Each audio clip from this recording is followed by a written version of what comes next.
অনুরোধ করব, যারা প্রবাসে আছে তারা এই হুন্ডিতে টাকা না পাঠিয়ে হাতে হাতে দেবেন, হাতে হাতে খরচ শেষ। আসসালামু আলাইকুম নানি। ও নানি গো নানি, নানি বেতন পাইছি, লাগবো না? নিবা না বেতন? দিমু দিমু ব্যাংকে।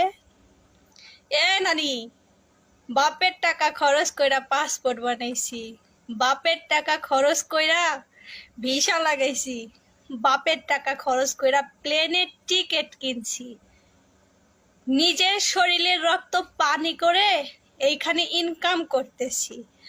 আমার টাকা আমি ব্যাংকে পাঠাবো কি বিকাশে পাঠাবো কি হুন্ডিতে পাঠাবো সেটা আমার নিজের ব্যক্তিগত ব্যাপার। প্রবাসীরা তো মূর্খ, প্রবাসীরা তো অশিক্ষিত, প্রবাসীরা তো কামলা। তাহলে এখন দেন মা দেন, আর 2 দিন পরে ওই যে বলা লাগবে, একজন বলবে আল্লাহ নবীজির নাম, আরেকজন বলবে 2টা টাকা দিয়ে যান।